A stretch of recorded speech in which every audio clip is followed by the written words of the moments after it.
እንዲህ አሁን እናንተ እስቲ ያው ምናችሁ ክርስቶስን ይመስላል?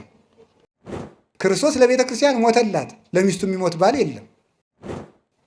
ቤተ ክርስቲያን ለክርስቶስ መስዋዕት ትሆናለች፣ ለባሏ መስዋዕት የምትሆን የለችም። አሁን ሚስት ቤተ ክርስቲያን እንደሆነች የሚያውቃለ? ባል ክርስቶስ እንደሆነ የሚገባው አለ? ለባሏ ስትታዘዝ ለክርስቶስ እንደምትታዘዝ የምትቆጥር ሴት አለች? ባሏን ስትንቅ ክርስቶስ እንደምትንቅ የሚገባት ሴት አለች? ሚስቱን ሲያቃልል ቤተክርስቲያንን እንደሚንቅ የሚገባው ሰው አለ? የለም። ባልና ሚስት ሲፋቱ ክርስቶስና ቤተክርስቲያን ተለያዩ ብሎ እንደካደ እንደሚቆጠርበት የሚረዳ ሰው አለ? የለም።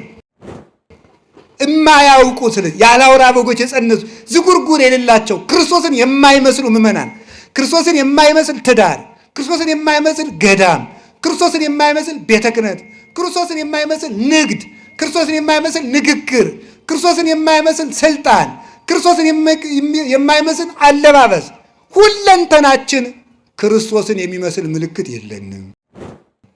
መድኃኔዓለም ምልክት እንዲኖረን ያድርገን። ምልክት ይውላችሁ የክርስቶስ መሆናችን የሚታወቀው በትሩን መስለን በመጸነሳችን ነው።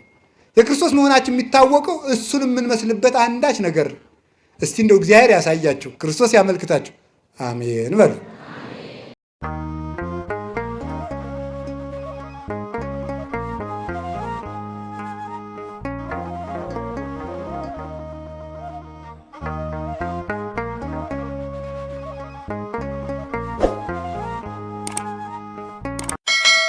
ወወልድ ወመንፈስ ቅዱስ አሐዱ አምላክ። በስመ አብ ወወልድ ወመንፈስ ቅዱስ አሐዱ አምላክ። በስመ አብ ወወልድ ወመንፈስ ቅዱስ አሐዱ አምላክ። አባቶች፣ ካህናት፣ የእግዚአብሔር ቤተሰቦች አንድ አምላክ በሚሆን በአብ በወልድ በመንፈስ ቅዱስ ስም እንደምን ቆያችሁ? እንደምን ቆያችሁ? እንደምን አመሻችሁ?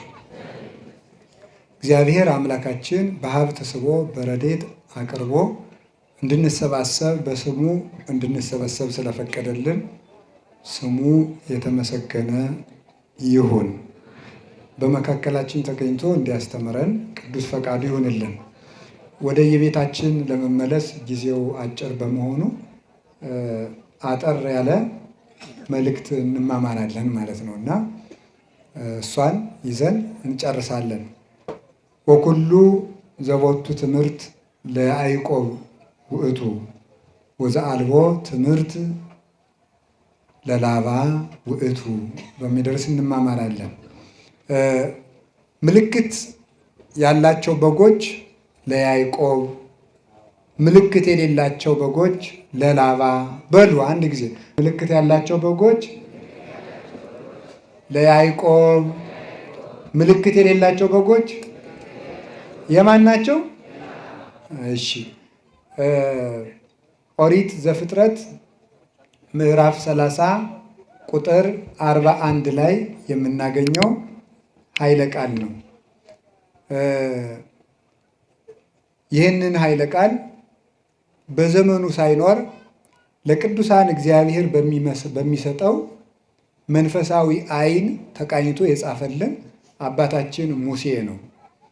በዚህ አጭር የትምህርት ጊዜ የምናየው አባታችን ያዕቆብ ካደረገው ወይም ከገጠመው አንድ መንፈሳዊ ታሪክ የሚሆንንን መንፈሳዊ መልእክት ነው የምናየው። ያዕቆብን ሁላችሁ ታውቁታላችሁ። የይስሐቅ ታናሹ ልጅ ነው። ያዕቆብና ኤሳው ይዋደዳሉ። ኤሳውን ይስሐቅ ይወዳል። ርብቃ ያዕቆብን ትወዳለች። ኤሳው አደን ያድን ነበረ። እያደነ አባቱ ይስሐቅን ይመግብ ነበረ። ያዕቆብ ደግሞ በቤት ውስጥ ለእናቱ ውሃ እየቀዳ እሳት እያነደደ ይውል ስለነበረ እናቱ ርብቃ የምትወደው ያዕቆብን ነው። እናቶቻችን በቤት የሚረዳቸውን ይወዳሉ። አባቶቻችን በውጭ የሚረዳቸውን ይወዳሉ። ከዚህ የተነሳ ሲሆን ለያዕቆብ ብኩርና አልነበረውም፣ ታናሽ ነው። ለኤሳው ብኩርና አለው። ብኩርና የታላቅ ልጅ ወይም የመጀመሪያው የእናቱን ማህፀን የሚከፍት በኩር ይባላል። አለቃ ማለት ነው። አለቃ የበላይ ራስ አዛዥ ማለት ነው። በኩር ማለት ነው። መጀመሪያ ለተወለዱ ልጆች እግዚአብሔር የሰጠው ስልጣን ነው። ይሄ የሃይማኖትና የበረከትም ምልክት ነው። ይህንን ሲሆን እንግዲህ ከዕለታት አንድ ቀን ኤሳው አደን ውሎ ሲመጣ ያዕቆብ ምስር ንፍሮ ዳቦ በሽሮ እየበላ አገኘው። ስጠኝ ምበላው አለው። ብኩርናህን ስጠኝ አለው። ታላቅነት ማለት ነው። ታላቅነት፣ በረከት፣ የበላይነት ማለት ነው። የእግዚአብሔር ሰው የመሆን ምስጢር ማለት ነው። አይ ምን ብኩርና ትለኛለህ? በዚህ ብኩርና ምን ተጠቅሜበታለሁ መሰለ? ውሰደው አለው። የእግዚአብሔርን ስም ጥራና በመሐላ ስጠኝ አለው። ምሎ አስረከበው። ትዕግስት አጥቶ ነው። ትንሽ ቢቆይ ኑሮ እናቱ መታ ትሰጠው ነበረ።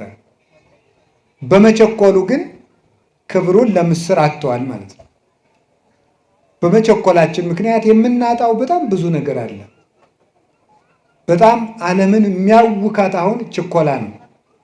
ቸኩሎ ማግባት፣ ቸኩሎ መመንኮስ፣ ቸኩሎ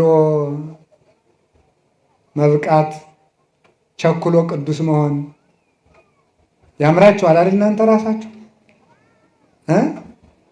ሱባኤ በሄዳችሁ በሶስተኛው በቃ ቸኩሎ መምህር መሆን ይሄ ሁሉ ማለት ነው። እንደዚህ ያለው ቸኩሎ መናገር፣ መረጋጋትን ማጣት የእግዚአብሔር ሰዎችና የሰይጣን ሰዎች ምልክት አንዷችሁ ችኮላና መረጋጋት ነው። ህዱእነት፣ ህድአት፣ መረጋጋት፣ ጸጥታ። ሊቃውንቱ ምን ይላሉ? ለመናፍቃን ህድአት የላቸውም። እርጋታ የሚባል ነገር የለም። ሁሉንም ቶሎ ሞክረን እንጠፋለን። ሌላው ቀርቶ 5 ዓመት የጸለይንበትን ጊዜ እግዚአብሔር ዛሬ መልስ በሚሰጥበት ጊዜ እኛ አኩርፈን ጥለን እንሄዳለን። ቸኩለን ማለት ነው። በክፉ ሰዎች ላይ ሲፈረድባቸው ዛሬ ካላየን ብለን ሃይማኖቱን የሚክድ ሰውም አለ።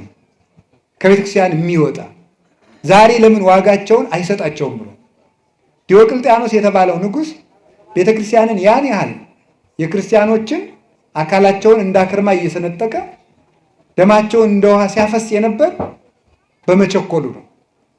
መቸኮል ከሃይማኖት ያወጣል። ለምንድን ነው እንደዚህ ያደረገው?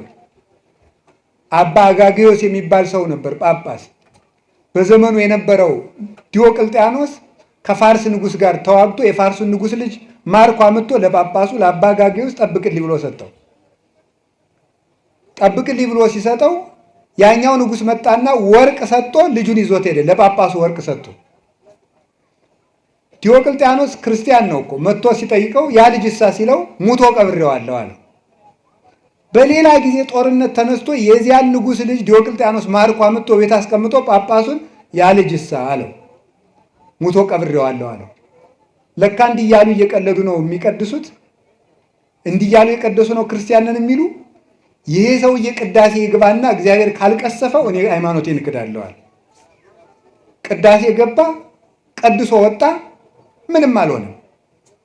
ስለዚህ ይሄ ሰውዬ ዋሽቶ ወርቅ ተቀብሎ ያለውን የለም የሌለውን አለ ብሎ ክዶ ሲቀድስ እግዚአብሔር ካልቀሰፈው የክርስቲያኖች አምናት ስተት ነው ብሎ አብያተ ክርስቲያናት ይዘጉ፣ የጣዖታት ቤቶች ይከፈቱ ብሎ ያን ያህል ደም እንደ ውሃ ሲያፈስ የነበር በዚህ ምክንያት ነው። ቆይቶ ግን ትንሽ ቢታገስ አባ አጋግዮስ በመላኩ ተቀስፏል። ትዕግስት አጥቶ ግን እሱ ሃይማኖትን ክዶ ቤተክርስቲያን ያን ያህል አሰቃያት ማለት ነው። እግዚአብሔር ደግሞ ኃጢአተኛ ካህንን ቤተ መቅደስ ላይ ወዲያው አይቀስፍም። ለምን? ምዕመናን እንዳይሰናከሉ፣ ቤተ ክርስቲያን የአሕዛብ መሳቂያ እንዳትሆን። አየው ዋጋውን ሲሰጠው እየተባለ ክህነት መሳለቂያ እንዳይሆን ሳቀ ወስላቀ ላጓሪን እንዳለ ያንድ ካህን መዋረድ ለቤተክርስቲያን ውርደት ነው። ያንድ አባት መሰደብ የቤተክርስቲያን ስድብ ነው። ለዚያ ብሎ እግዚአብሔር ካህኑን ከነ ኃጢአቱ ይጠብቀዋል። እኛ ግን በመቸኮላችን ምክንያት ቸኩለን እግዚአብሔር ካለ ለምን እነዚህን ጠርጎ ያስወጣቸው ለምን አይገላቸውም ብሎ ቸኩሎ ከቤተክርስቲያን ይወጣ ሰዋል።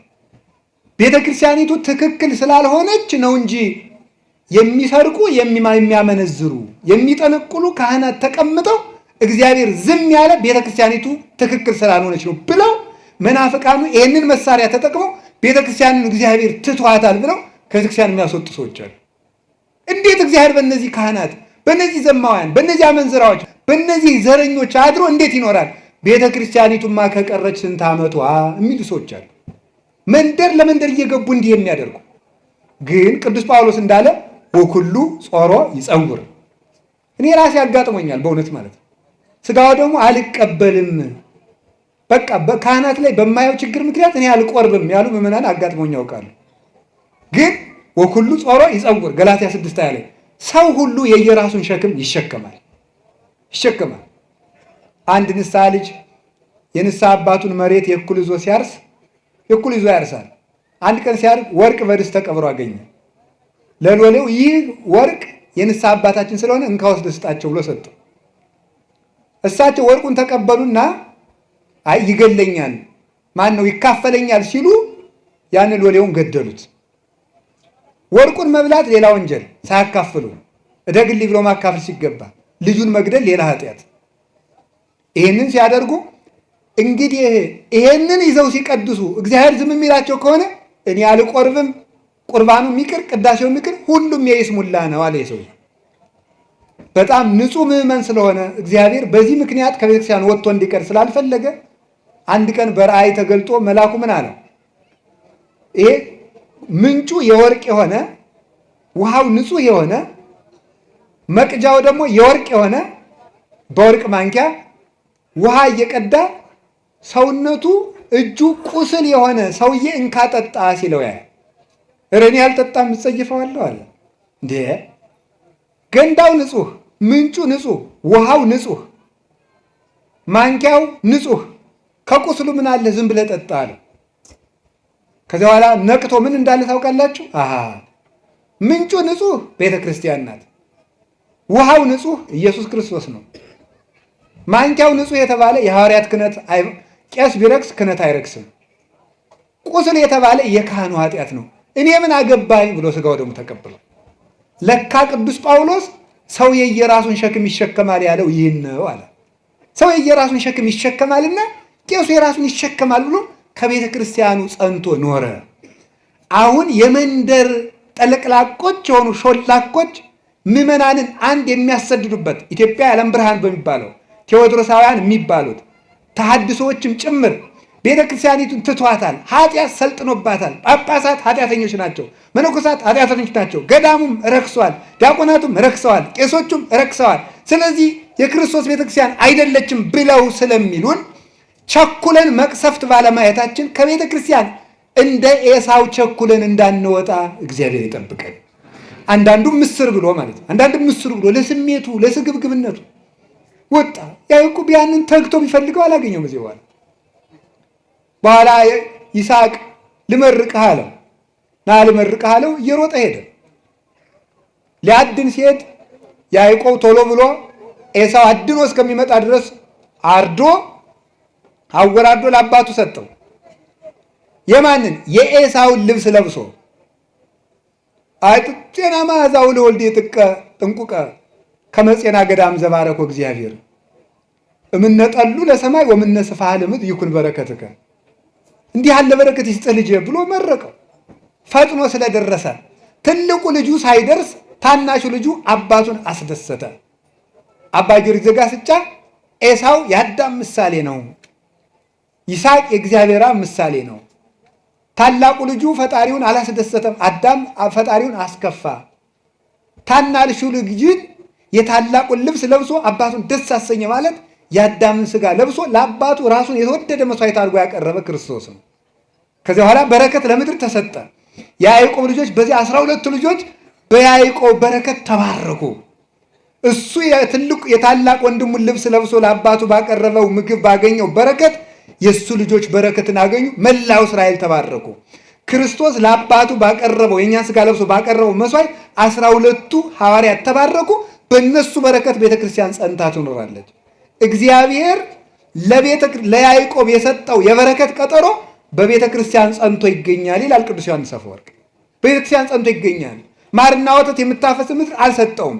ከሰማይ ጠል ከምድር በረከት ሁሉ አልሰጠውም ለያዕቆብ። ለያዕቆብ የሰጠው በረከቱ ምንድን ነው ከተባለ ቤተክርስቲያን ውስጥ የሚገኘው የቤተክርስቲያን በረከት ነው።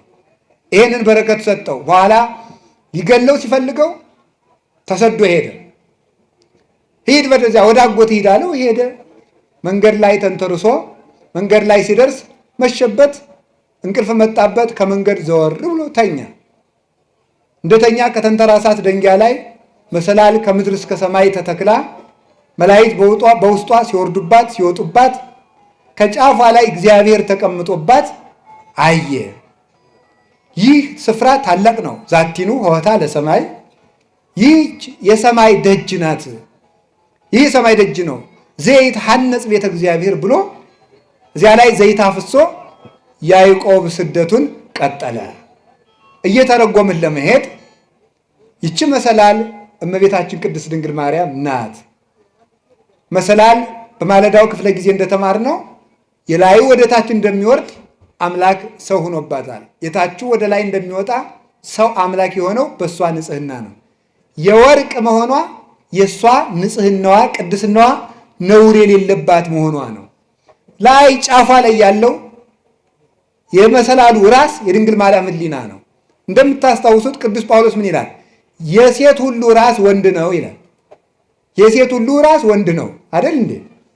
አይደለም ነው ባትሉም ነው። የሴት ሁሉ ራስ ወንድ ነው ማለት ምን ማለት ነው? ሴት ልጅ ለሔዋንነት ከደረሰች በሙሉ አይምሮዋ ወንድ ነው የሚያስብ ማለት ነው፣ ሌላ አይደለም። የሴት ራሷ ወንድ ነው ማለት ይሄ ነው ማለት አይደለም ነው። ስትለብሱ ራሱ እኮ ወንዶች ስለእናንተ ምን እንደሚያስቡ እያሰባችሁ ነው የምትለብሱት ማለት ነው። ስለዚህ የሴት ራሷ ማን ነው ተባለ? ወንድ ነው ነው። ልብስ ሴቶች ጌጥ የሚያበዙት ለዚያ ነው። ምንም ነገር የለው። ምንም የታወቀ ነገር እኮ ነው። ስለዚህ የሴት ራሷ ማን ነው? ወንድ ነው። የድንግል ማርያም ራስ ግን እግዚአብሔር ነው ይላል ዮሐንስ ዘደማስቆ። የድንግል ማርያም ራስ ግን እግዚአብሔር ነው። እሱን ብቻ ነበር የምታስበው ማለት ነው ፈጽሞ። ለዚህ ነው እንዘ የአምር ብእሴ ያለችው። ወንድ ሳላውቅ እንዴት ይደረግልኛል ብላ የተናገረችው ለዚህ ነው። ወንድ ሳላውቅ እስከ መጨረሻው የተዘጋ ማኅተመ ድንግልና እስከ መጨረሻው ድረስ እኔ እኮ ወንድ አላውቅም ያለችው በዚህ ነው። ድንግልናዋ ጸንታ እንዲያውም ምን ይላል? እኔ ወንድ አላውቅም ያለችው መናኝ እኮ ነኝ እያለችው ነው ይላል። በድንግልና የምኖር መናኝ ነኝ። እንዲያውም ቅዱስ አትናቴዎስ ሲተረጉም ምንድን ነው የሚለው? ድንግል ማርያም ቤተ መቅደስ በ12 ዓመቷ የገባቸው ይላል። ቤተ መቅደስ የመነኮሳት የበዓታቸው ምሳሌ ነው። ስለዚህ ምን አደረገች ማለት ነው? እሷ ገና ከእናቷ ማኅፀን ጀምሮ ቤተ መቅደስ ገብታ መኖሯ፣ በዚያም ጸንታ መቆይቷ መነኮሳት ከእናታቸው ማኅፀን ጀምረው በድንግልና ጸንተው በበዓት ጸንተው ለመኖራቸው ነው። ስለዚህ ወይነስው ደናግለ ድኅሪሃ፣ እሷ ድንግል ትሆናለች። እሷን እየተከተሉ ሌሎች ደናግል ይከተሏታል። የደናግል መመኪያቸው ያሰኛት ይሄ ነው። ፊት አውራሪ የሆነችው በዚህ ምክንያት ነው። ሰማይን የከፈተችው መሰላል እርሷው ናት። ሰማይን የከፈተችው መልአክን ከሰው ጋር ያነጋገረች፣ ሰውን ከመልአክ ጋር ያነጋገረች፣ መልአክ ወደ ሰው ወጣባት። ያዕቆብ ከስሯ የተኛባት ማለት ድንግል ማርያምን ተስፋ እያደረገ መሞቱ ነው። ከስሯ የተኛው ማለት ነው። ለዚህ ነው እኛ ስዕል ስንስል የኢትዮጵያ ቤተክርስቲያን ስዕል ስትስል ዘከመ ተማኅፀንም ይባላል። እታች ላይ የሚተኛ ሰው እያይታችኋል። ከእመቤታችን ስዕል ስር እዚያ ላይ ይተኛል። እመቤታችን እያዩት የሞቱ አባቶቻችን ናቸው። ሁሉም ተስፋቸውን ሳያገኙ ሞቱ ያለ ቅዱስ ጳውሎስ። ለዚህ ነው ሁሉም ተስፋቸውን ሳያገኙ ሞቱ። እሷን ተስፋ እያደረጉ ሞቱ፣ አረፉ። ከላዩ ከጫፏ ላይ ያለውን ንጉሥ ተስፋ እያደረጉ ሕያው እግዚአብሔር ነው። መላእክትን ወደ ታች አወርዳ ሰውን መላክን ሰው አድርጋ አንድ ማህበር ወይ ከውኑ አሃደ መርኤተ ለአሐዱን ወላዊ፣ ለአንድ እረኛ ለክርስቶስ አንድ መንጋ ለመሆን የበቃ ነው በዚያች መሰላል ነው። ይህንን ይዞ ነው ቅዱስ ቄርሎስ እንዲሁ መናፍቅም አንዳንድ ጊዜ ይነሳ፣ እመቤቴ ይነሳ፣ ጥሩ ነው። እንዲሁም ቅዱስ ዮሐንስ አፈወርቅ ይላል መናፍቃን እናመሰግናችኋለን፣ ለእናንተ መልስ ለመስጠት የረሳናቸውን መጻሕፍት ሁሉ እንድንመረምር አድርጋችሁናል። ጠቀማችሁን፣ እሰይ ኑ ይላችኋል። ኑ እንመልስላችኋለን ይላል። ስለዚህ እነዚህ እና ቅዱስ ቄርሎስ ለንስጥሮስ መልስ ለመስጠት በተሰበሰቡበት ጉባኤ ምን አለ? ንስጥሮስ ድንግል ማርያምን ተሳድቦ ለእሱ መልስ ሰጡት። ሲሰበሰቡ አስተጋብአተነ ቅድስት ድንግል ተመልከቱ እንተባቲ ንዋየ ድንግልና ዘአልቦ ሙስና፣ መለወጥ የሌለበት ድንግልና ያላት ምርጥ ዕቃይቱ ማርያም ሰበሰበችን ይላል። ምርጥ ዕቃይቱ፣ ምርጥ ዕቃ ይሏችኋል እኮ ውድ ነገር የሚቀመጥበት ነው። እግዚአብሔር ከተቀመጠባት ከድንግል ማርያም በቀር ምርጥ ዕቃ ማን አለ? ምርጥ ዕቃይቱ ማርያም አምላክን የያዘች ምርጥ ዕቃ፣ ውዲቱ ዕቃ እሷ ናት። በዓለም የማትለወጥ እሷን ነው። ስለዚህ ይህች እመቤታችን የጉባኤያችን እመቤት ናት። ለዚህ ነው ሰላም ለኪ እንዘ ንሰግድ ለኪ ማርያም ምን አስተበቋኪ ማህበረነ ዮም ድንግል ባርኪ ምን ይላል? እዚህ ማህበራችን ባርኪ። የማህበር እመቤት እመቤታችን ናት። የጉባኤ እናት እመቤታችን ናት። ከታች ያዕቆብ አለ፣ ከላይ መልአክ ይወርዳል። ሰውና መልአክ አንድ ላይ እንዲሰበሰብ በቤተልሔም እንዲሰበሰብ ያደረገቻቸው ሰማይ ማርያም ናት። እሷ ናት እመቤታችን። የያዕቆብን ውበት የወደደ ለርስቱ መረጥን ወሐረየነ ሎቱ ለርስቱ ስንወልድ ያዕቆብ ዘአፍቀረ። የያዕቆብን ርስት የወደደ ለርስቱ መረጠን አለ። ወስኑሰ ለያዕቆብ ይእቲ ሥጋ ለቅዱስ ያሬድ። የያዕቆብን ርስት የወደደ ለርስቱ መረጠን ሲል ቅዱስ ዳዊት ያቺ የያዕቆብ ውበት እኮ ክርስቶስ ከድንግል ማርያም የነስታት ሥጋ ናት አለ። እንዲህ አድርጎ እግዚአብሔር የመረጠን ለርስት የተመረጥንባት አበው ደግሞ። ስለዚህ ምን አሉ አባቶቻችን ደግሞ ሌላ የተረጉሙታል። አይ መሰላል ሁለት ነው ያለው፣ እንደዚህና እንደዚህ ያለ ሁለት የቆመ ነገር አለው። እነዚህ ሃይማኖትና ምግባር ናቸው። ሃይማኖትና ምግባር ናቸው። አማን ላይ ያሉት እርከኖቹ እነ ትሕትና፣ እነ ንጽሕና፣ እነ ቅድስና፣ እነ የዋሃት ናቸው። በዚያ የሚወጡት መላእክት ደግሞ መምህራን ናቸው። ብሉይና ሐዲስ ናቸው ይላሉ። ሁለቱ እነዚህ ብሉይና ሐዲስን ቋሚ እንጨት ያደረጉና እነ ትሕትናን እርከን ያደረጉና እነ ፍቅርን እርከን ያደረጉና እነ ንጽሕናን እርከን ያደረጉና በእመቤታችን ምስጢር ከእግዚአብሔር የምስጢር ባሕር ይቀዱና እንደገና በእሷ መሰላልነት አውርደው ምስጢር የሚቀዱ ሊቃውንት እነዚህ ምን ይባላሉ? የሚወጡ የሚወርዱ መላእክት ይባላሉ። እንድንወጣና እንድንወርድ ያበቃችን ማናት? እመቤታችን። ተመልከቱ፣ ምቅዳህ ዘምስጢር ያላት ቅዱስ ያሬድ ለዚህ ነው። የምስጢር መቅጃ አላት። ተመልከቱ፣ ውሃን በምን ይጠጡታል? በመቅጃ። ውሻ ከሆንክ ደግሞ ተጎንብሰህ ትጠጣለህ። ሰው ከሆንክ ግን በመቅጃ ትጠጣለህ። ድንግል ተጎንብሰው የሚጠጡትን ለጦርነት እንዳትወስዳቸው እኮ ነው ያለው። ራስ የጠጣለው የሚለውን በእጁ ሳይሆን ተጎንብሶ የሚጠጣውን እንዳትወስደው ብሎታል ጌዴዎንን። የምስጢር መቅጃዋ እመቤታችን ናት። ቀድተን የጠጣንባት እግዚአብሔር በእኛ መጠን እንዲገለጥ ያደረገችው እርሷ ነው። ያዕቆብ እንደዚያ ተሰዶ ሄደ። ከሄደበት ሀገር ከጉድጓዱ ደረሰ። ጉድጓዱ ሲደርስ እረኞች ተሰብስበው ለትልቅ 60 ሰዎች 50 ሰዎች የሚያነሱት ድንጋይ የተገጠመ የውሃ ጉድጓድ አገኙ።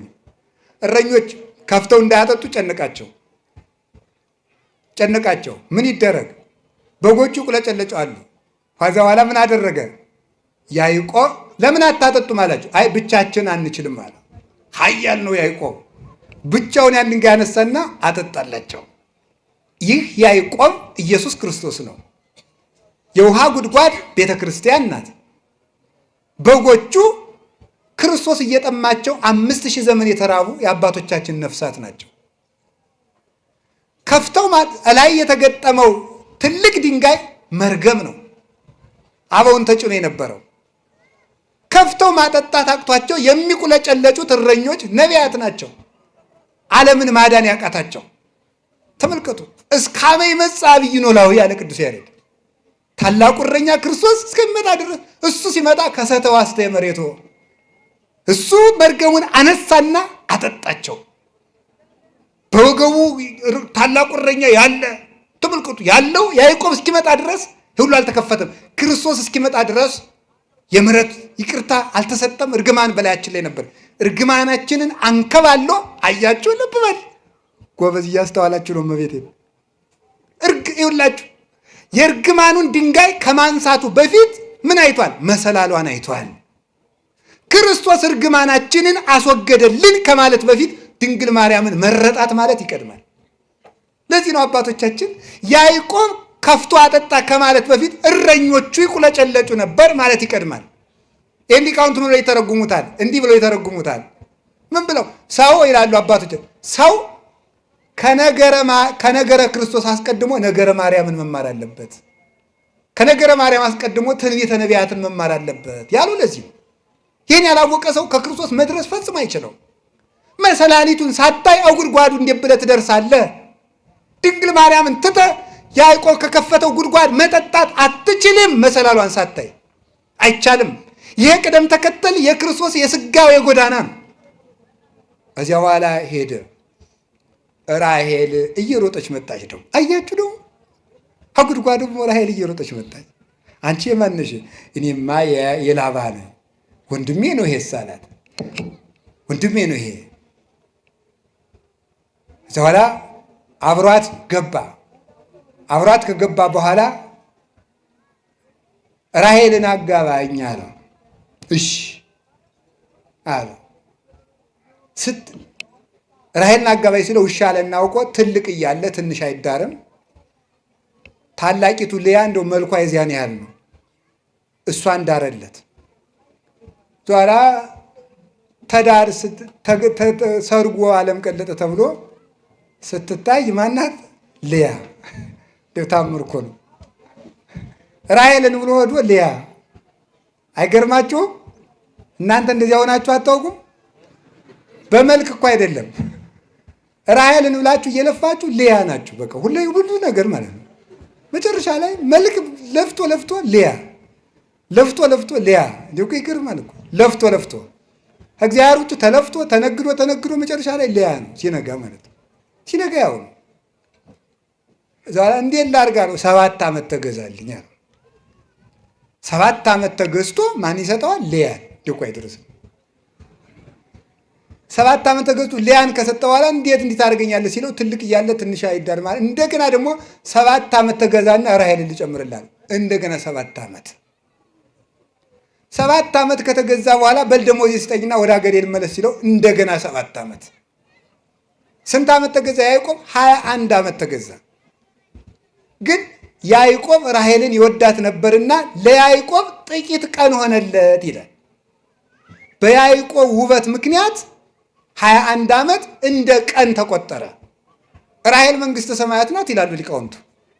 ስለ መንግሥተ ሰማያት ውበት የብዙ ዓመት መከራ እንደ ጥቂት ቀን ይቆጠራል ይላል።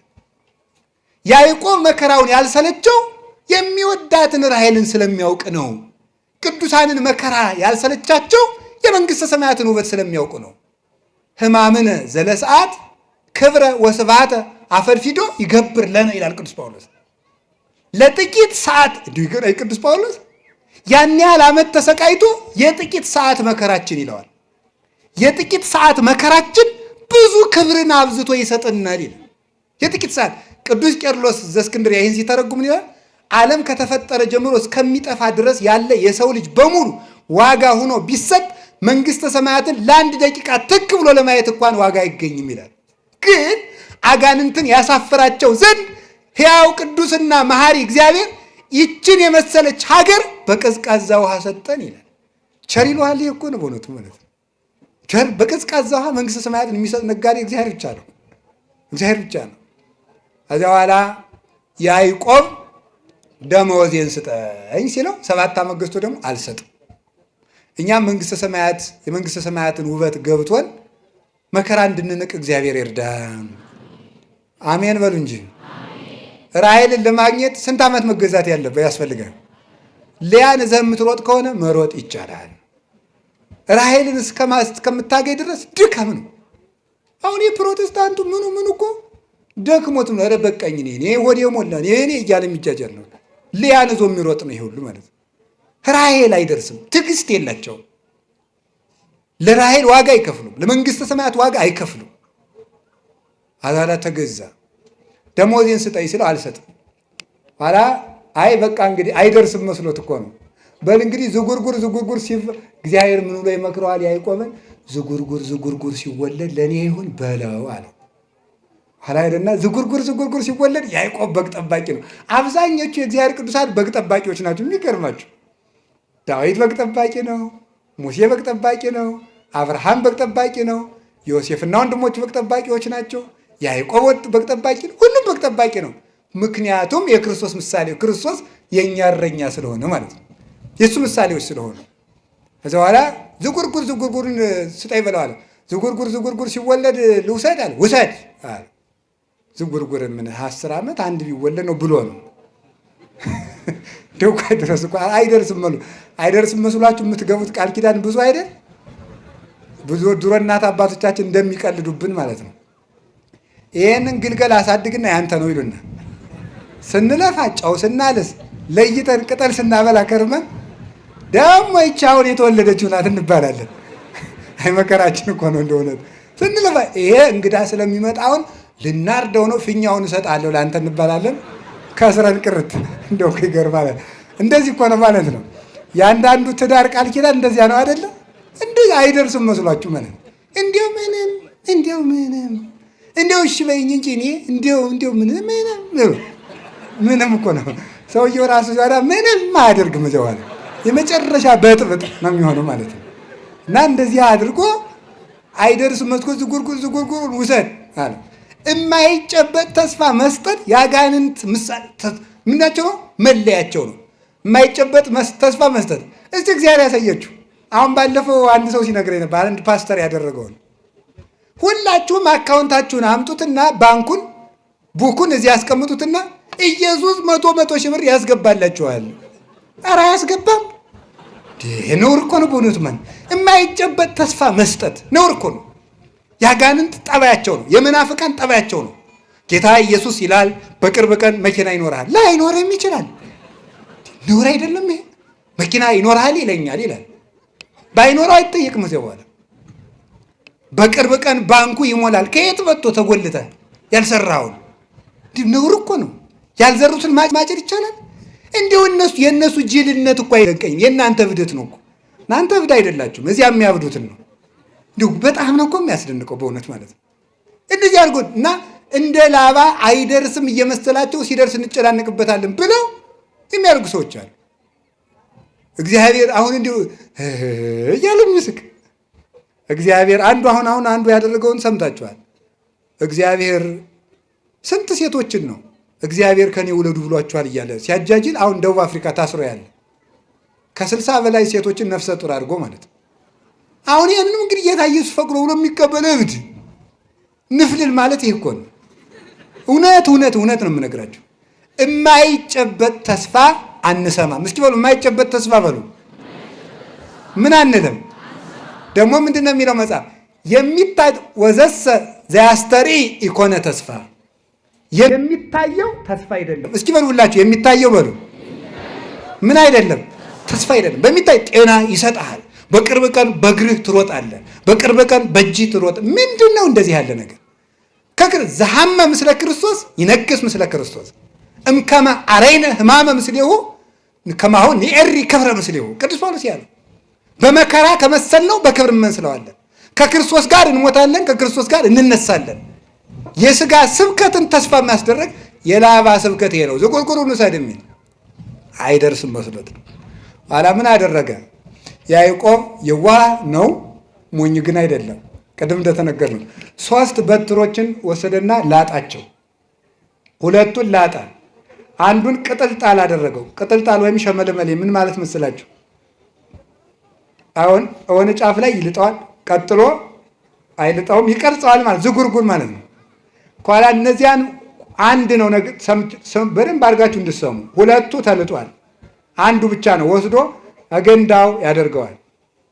አገንዳው ሲያደርገው በጎቹ ያንን እያዩ እንዲጠጡ ያደርጋቸው። ሲጠጡ ደግሞ አውራ በጎች መጥተው አንድ እንዲሆኑ ያደርጋቸዋል። ከዛ በኋላ ያንን እያዩ ሲጠጡ፣ አንስት በጎች ያን እያዩ ሲጠጡ፣ አውራ በጎች መጥተው ደግሞ አንድ ሲሆኑ ያንን ብትር የመሰለ ይጸንሳሉ። ጠቅላላ በጉ ሆነ ምን እንደሆነ ዝጉርጉር። ደውኩ ይገርማል እኮ ጠቅላላ የሚወለደው በሙሉ ምን ሆነ? ዝጉርጉር እንዲሆነ። ይህንን ይዘው ሊቃውንቱ ሴቶች እንደው አንዱ ነው ያለ፣ ሴቶች ወንድ በተመኙበት ቀን ሌላ ወንድ ሲያልፍ እንደው በሜዳው ተመኝተው ማታ ከባላቸው ጋር ካደሩ የቀኑን ሰው የሚመስል ሊወልዱ ይችላሉ። ይሄ በጣም ችግር ነው ማለት ነው። ይሄ በጣም ችግር ነው። ከዚያ በኋላ ሰውየው ምን ሊል ይችላል? ከማን የወለድሽ ይል ያ ልጅ ደግሞ ያ ሰውየው ቁጫን ሰውዬ አስቸጋሪ ነገር ነው በእውነቱ ማለት ነው። ስለዚህ ለዚህ ብልሃቱ ምንድን ነው የሚያስፈልገው? ዓይንን መመለስ ነግሬያችኋለሁ። እስቲ ዓይንን መመለስ በሉ። አዎ ቅዱስ ዳዊት ያለው ይሄ ነው። ሚጦላ አይንቴ ከመይራ ከንቶ፣ ዓይኖቼ ከንቱ ነገርን እንዳያዩ መልስልኝ። እስኪ በሉ ዓይኖቼ በሉ ከንቱ ነገርን እንዳያዩ ምን በልልኝ ነው? መልስልኝ። ዓይንን መመለስ እንዴት ያለ መልካም ነገር ነው ማለት። እንደው በዚያው የሥጋውን የምናውቀው ትዳሩም እንዳይበጣበጥ ብዬ ነው ይሄን ያመጣሁት እንጂ ሐሳባችን ሌላ ነው። ዝጉርጉር ተወለዱ። ከዚያ በኋላ ዝጉርጉር ተወለዱ። ከዚያ በኋላ ምልክት ያላቸው በጎች በሙሉ የማን ሆኑ? አረ ንገሩኝ በሞቴ። ርዕሳችን ላይ ደረስ፣ ትምህርታችን ይጨርስ ነው። ዝጉርጉሮች የማን ናቸው? ምልክት የሌላቸው የማን ናቸው?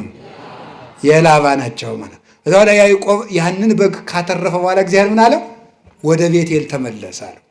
ተመለስ እንግዲህ አንተን ወደ ተግዶሮ ለአንተ ወደ ተገለጥኩበት አባትህ አብርሃምን ከካራን ከካላውዲዮን አውጥቼ በመስዋዕት መሰዊያው ላይ በተገለጥኩበት ለአንተ በታየውበት ለአንተ በተገለጥኩበት ለአባትህ ለይስሐቅ በታየውበት የወርቂቱን መሰላል ወዳየባት ወደ ቤቴል በጎችና ቤተሰብን በሙሉ ይዘህ ውጣ አለው። አባታችን ያዕቆብ ብዙ ነፍስ ሆኖ ዘመድ አፍርቶ ልጆቹን ይዞ በጎችን አስከትሎ በጣም ብዙ ሺህ በጎችን ይዞ ወደ ቤቴል ተመለሰ። እኛንም ሁላችንንም ይመልሰን እግዚአብሔር። ምስጢሩን እነጋገርና እንጨርስ። ይሄ ላባ የተባለ እንግዲህ ተመልከቱ፣ ላባ ዲያብሎስ ነው። ላባ የተባለ ዲያብሎስ ነው። በደንብ ብላችሁ ስሙ። ላባ የተባለ ዲያብሎስ ነው። ያዕቆብ የእግዚአብሔር ምሳሌ ነው። እግዚአብሔር ምሳሌ ነው። ያዕቆብ በዚያ የኖረበት ጊዜ ወይም ደግሞ እዚያ የነበረው ገንዳ በጎቹን ያጠጣበት የነበረው ገንዳ የቅድስት ቤተ ክርስቲያን ምሳሌ ነው። ውሃው የጥምቀት ምሳሌ ነው። በጎቹ ምዕመናን ናቸው። አውራ በግ የተባሉ መምህራን ናቸው። እነዚህ መምህራን ናቸው። ያ በትር የተባለ ሁለቱ የተላጡት የተባሉት አብና መንፈስ ቅዱስ ናቸው። አንዱ የተዝጎረጎረው የተባለ ወልድ ነው፣ ሰውም አምላክም ነውና ወልድ እሁዬ ጻዕዳ ወቀይህ፣ ልጅ ወንድሜ ቀይና ነጭ ነው። ማቴዎስ መኃልየ 5:8 ላይ ልጅ ወንድሜ ቀይም ነጭም ነው፣ አምላክም ሰውም ነው። አምላክም ሰውም ነው። ዝጉርጉር የተባለ እሱ ነው። እሱን እያሳየ ያጠጣቸው ነበር ማለት ክርስቶስን እያስተማሩ ያጠምቋቸዋል ማለት ነው። ሂዱና ለምን ወንጌል አስተምራችሁ ደቀ መዛሙርት ያድርጓቸው ስላለ ክርስቶስን እያስተማሩ ክርስቶስን እየሰበኩ በልቡናቸው እያሳደሩ በክርስቶስ ስም እየጠሩ እክህደከ ሰይጣን እያሉ አምን በከ ክርስቶስ አምላኬ እያሉ አጋንንትን እያስካዱ ላባን እያስካዱ ዲያብሎስን እያስካዱ ክርስቶስን እየሰበኩ ያጠምቋቸዋል። በጎቹ ተመልከቱ፣ በጎቹ ምን ይጸንሳሉ ሲባል ዝጉርጉር በትሩን የመሰለ ይጸንሳሉ ማለት ክርስቲያኖች ከቤተ ክርስቲያን ክርስቶስን እየመሰሉ ይወለዳሉ ማለት ነው። ክርስቶስን እየመሰሉ ይወለዳሉ ማለት ነው። ክርስቲያኖች ምልክት አላቸው ማለት ክርስቲያኖች ሲያዩአቸው ክርስቶስን ይመስላሉ ማለት ነው። ክርስቶስን ይመስላሉ ማለት ነው። ከቃሉ ጋር ናችሁ? ክርስቶስን ለመምሰል ያብቃል። ሊቃውንት ደግሞ መልሰው ምን ይላሉ? በጎቹ እነዚህ ምንድን ናቸው? አውራ በጎቹ መምህራን፣ በትሩ ኢየሱስ ክርስቶስ፣ ውሃው ጥምቀት ትምህርት፣ ምዕመናን እና በጎቹ ዝጉርጉር መጽነሳቸው የክርስቶስን ትምህርት ሰምተው በልቡናቸው የማሳደራቸው ነው። ዝጉርጉር መውለዳቸው ማለት ያንን በምግባር መግለጻቸው ነው። እነሱን የመሰለ ሰው መተካታቸው ነው። እንጦንስ፣ መቃርስ፣ ጳኩሚስ፣ ቴዎድሮስ፣ አረጋዊ፣ ዮሐኒ፣ ተክለ ሃይማኖትን መውለድ ማለት ነው። ይህንን ማድረግ መቻል ማለት ዝጉርጉር አይቶ ዝጉርጉር መጽነስ ማለት ክርስቶስን መስሎ ኑሮ ክርስቶስን የመሰለ ልጅ መተካት ማለት ነው። መምህራንን መተካት ሐዋርያትም ጴጥሮስ ቀሌምንጦስን፣ ጳውሎስ ጢሞቴዎስን፣ ዮሐንስ አግናጢዎስ ፖሊካርፐስን መተካት ማለት ነው። ማስመሰል ማለት ይሄ ነው። በትዳር አስመስሎ መተካት፣ በወንጌል አስመስሎ መተካት፣ በመነኮሳት አስመስሎ መተካት፣ በቤቱና አስመስሎ መተካት ጳውሊ እና አርሳኔዎስን እንደተካው ማለት ነው። እንዲያር የሚያደርጉ ምን ይባላሉ? የያዕቆብ በጎች። ለዚህ ሁሉ መድኃኒቱ አውራዎቹ ናቸው ማለት መምህራን ናቸው። ዓለምን ብጥብጥ የሚያደርጓቸው ያለ አውራ በግ መጽነስ የምትችል በግ እንደሌለች ያለ መምህር ምግባር መስራት የሚችል ምዕመን የለም። ሳይማሩ የሚያገቡ ሰዎች፣ ሳይማሩ የሚመነኩሱ ሰዎች ብጥብጥ የሚያደርጉን እየሮጠ ሄድና መመንኮስ፣ እየሮጠ ሄድና ደግሞ ዘግቻለሁ ማለት ሰይጣን ሲያጨናንቀው እንዲሁ እኮ እናንተ አንድ ወር ፑሻፕ ሳትሰራ ኮማንዶ መሆን ትችላለህ? ነውር አይደለም ወይ? ነውር እኮ ነው ይሄ ማለት ነው። አየር ወለድ ልሁን እንዴት ብለህ ነው የምትሆነው? እንዲሁ እኮ አይደረስ ነው እናንተ ደረትህ እንደገረረ አጥንትህ እንደደረቀ ማሰሪያ ሳይፈታ ምን ብለህ ነው ኮማንዶ የምትሆን? ሞኝ አረም ነቀላ መሰለ እንዴ? አይኮንም። እንደዚህ ውስጥ ሁሉ ዝም ብሎ ብድግ እየሮጡ ሄዶ ሰው ዘርግቼ ነው የምጸልይ ከሰይጣን ጋር ደረት ለደረት ውረት እንውረድ ይቻላል? አይቻልም። ደርሶ እየሮጡ ሄዶ መዝጋት ደግሞ ደርሶ ከፍቶ መሮጥ በቅቻለሁ ማለት ነው። ይሄ ነው ደርሶ መዝጋት፣ ደርሶ መክፈት ማለት ደርሶ ማግባት፣ ደርሶ መፋታት። ይሄ ነው ችግሩ። ተምሮ መግባት። አሁን እንደው ስታገቡ ምን እያረጋችሁ እንደሆነ ይገባችሁ? ምን እያረጋችሁ እንደሆነ እኮ አይገባችሁ።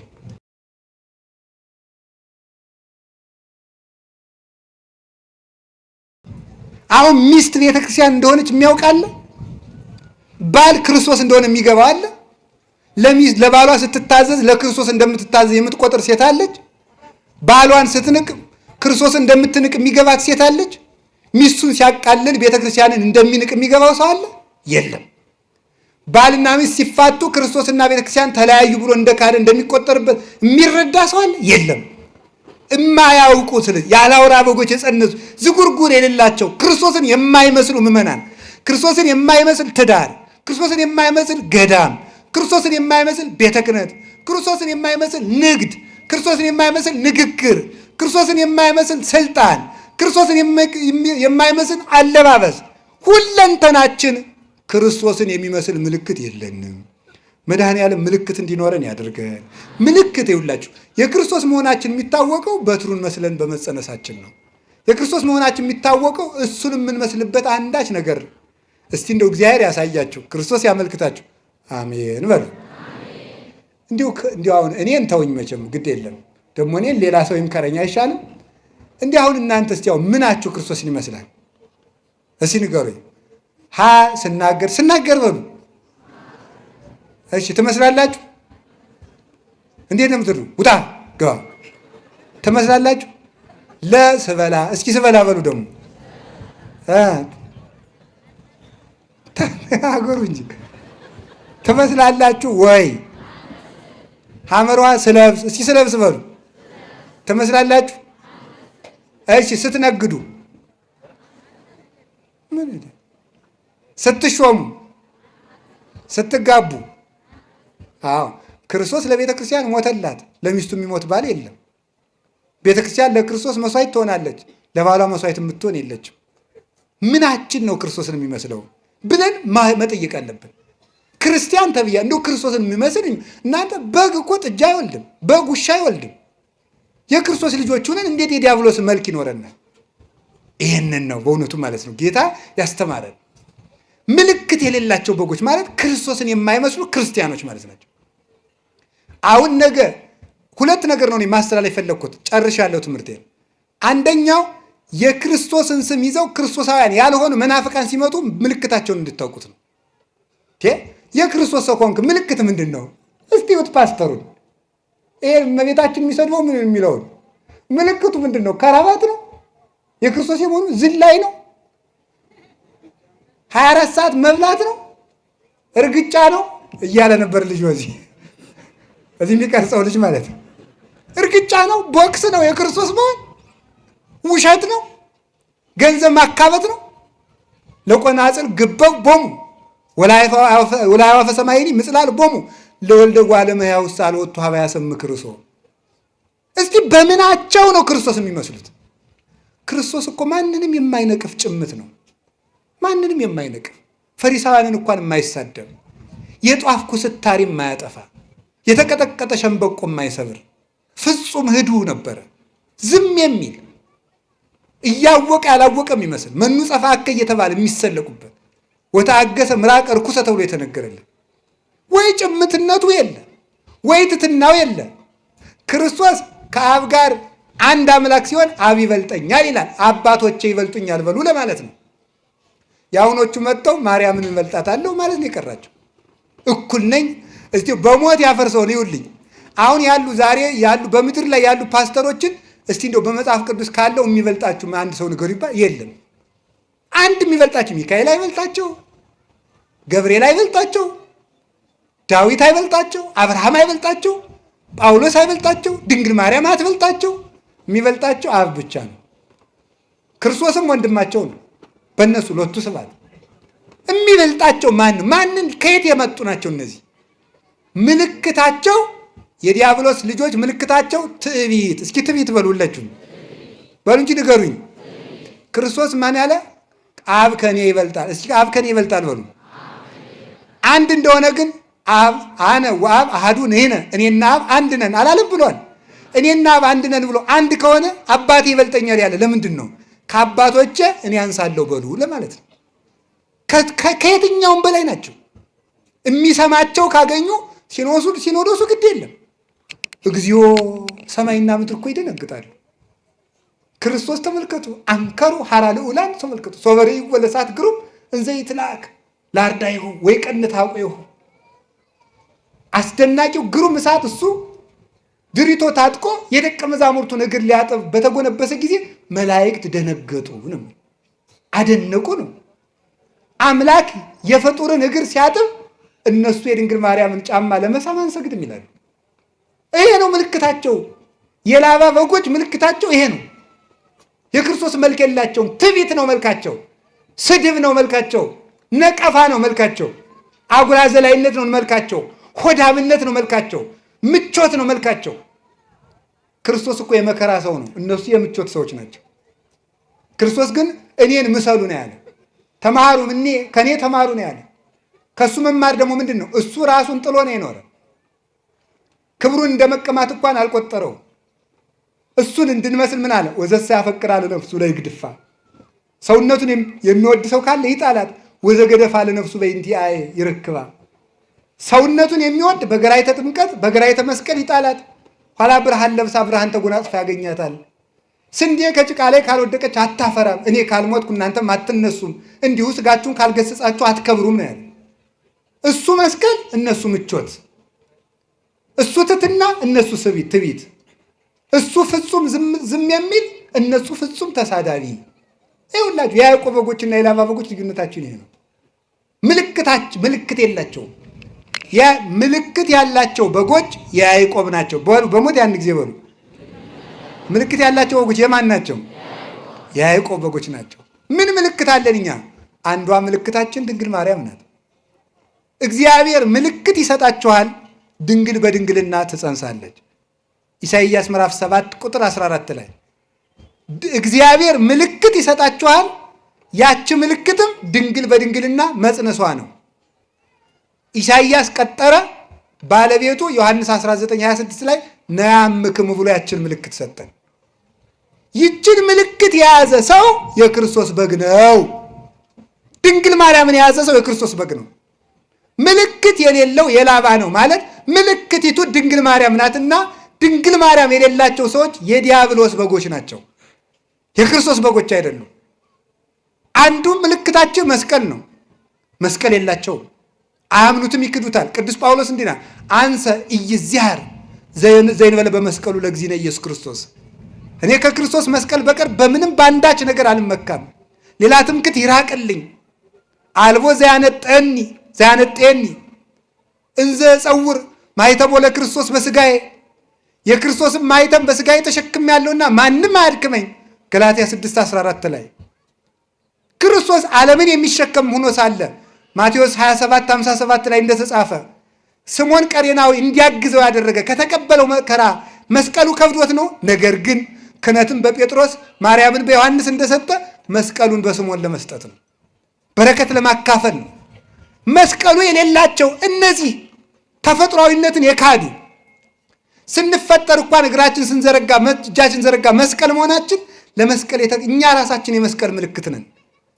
መስቀሉን የጣሉ ምልክት የሌላቸው በጎች የዲያብሎስ የላባ ናቸው። እኛ ግን መስቀሉም አለን፣ እመቤታችንም አለች። ጥምቀት የላቸው፣ አይጠመቁም። የያዕቆብ ልጆች ከገንዳው ነው የሚገኙ። እነዚህ ደግሞ አይጠመቁም። የኢየሱስ ስም ብቻ እየጠሩ ነው የሚኖሩ። ክርስቶስ አርአያ አድርጎና አንዳንዶች በስብከት ተጠምቀናል ይላል። አንዱ በስሙ ተጠምቄያለሁ ስሙን ካመንኩ ይበቃኛል ይላል። ክርስቶስ በውሃ ነው የተጠመቀ፣ በውሃ ትጠመቃለህ። በውሃ ነው የተጠመቀ። ሐዋርያትን አጥምቁ አለ እንጂ የሰበከውን 5000 ሰው ሁሉ አጥምቁ አላለም። ግዱን በመጣው ሐዋርያዊ ሰንሰለት በጠበቀ ክህነት ከተጠመቅ የክርስቶስ በግ ትሄዳለህ እንጂ ከክርስቶስ እንጀራ የበላው ሁሉ ካህኑ ነው፣ አልተሾመም፣ አላጠመቀም። እንጀራ መብላት ለ5000 ሰው ተፈቅዷል። ማጥመቅ ግን ለሐዋርያት ነው። ይህንን የሚፈጽሙ የያዕቆብ በጎች ናቸው። ከገንዳው አይጠጡም ብያችኋለሁ። የያዕቆብ በጎች ከገንዳው ጠጥተው ዝጉርጉር ይወልዳሉ። እነዚህ ደግሞ ከሐዋርያት ጉባኤ ተምረው ቅዱሳን አባቶቻችን ካስተማሩ ጉባኤ ተምረው ክርስቶስን የመሰለ ልጅ ይተካሉ። እነዚህ ግን ተመልከቱ፣ አውራዎችን አይፈልጉም፣ መምህራንን አይፈልጉም። የአትናቴዎስ፣ የቄርሎስ፣ የዮሐንስ አፈወርቅ፣ የአግናጤዎስ፣ የቅዱስ ያሬድ፣ አባ ጊዮርጊስ፣ የኤስድሮስ ትርጓሜ ሲባሉ ተረት ነው የሚል ስም ያወጡለታል። ያለ አውራ በግ መጽነስ የሚፈልጉ ያለ መምህር መጽደቅ የሚፈልጉ ትርጓሜን የሚነቅፉ እነዚህ የላባ በጎች ናቸው። ቅዱስ ሥጋውን ክቡር ደሙን የማይቀበሉ እነዚህ የላባ በጎች ናቸው። እስራኤል ከግብፅ ሲወጡ ከመቃኑ ላይ ምን አድርገው ነው? ደም ቀብተው ምልክት ያለበትን ቤት እያየ ሞተ በኩር አልፏቸው ነው። የበሩ የቤቱ መቃን የተባለ የምዕመናን ከንፈራቸው ነው። ሥጋው ደሙን አይቀበሉም። የጌታ እራት እያሉ መቀለጃ እያደረጉ እንጀራ ዳቦ ሲቆርሱ ነው የሚውሉት። አይቀበሉም። እሱ ግን በአማን ሥጋዬ ውእቱ ሥጋዬ ነው እንጂ ከመ ሥጋዬ አላለም። ይህ ሥጋዬ ይህ ደሜ ነው ነው ያለ። ሥጋውን አይቀበሉም፣ ደሙን አይቀበሉም። እንዳይቆርቡ ክህነት የላቸውም። ክህነት እንዳይኖር ደግሞ ሁሉም ካህን ነው ይላሉ። ሁሉም ካህን እንዳይሆን ደግሞ ቅዱስ ጳውሎስ ለጢሞቴዎስ በማንም ላይ ፈጥነህ እጅህን አትጫን ብሎታል። ስለዚህ በየትኛው መንገድ መዳኛ የላቸውም። ስለዚህ ድንግል ማርያምን በእናትነት ምልክት፣ መስቀሉን በማይተብነት ምልክት፣ ጥምቀቱን ምልክት፣ ቅዱስ ሥጋውን ክቡር ደሙን ምልክት፣ በጎ ጭምትነትንና ትሕትናን ምልክት ያደረጉ ሰዎች እነዚህ የክርስቶስ ገንዘቦች ናቸው። እነዚያ ግን የዲያብሎስ ገንዘቦች ናቸው። በጣም ሰፊ ምልክት ያለው ነበር። ይበቃናል። ምልክታችን ይዘን ተገኝተን የክርስቶስ በጎች ለመሆን ያብቃን። ወስብሐት ለእግዚአብሔር። ይቆየን።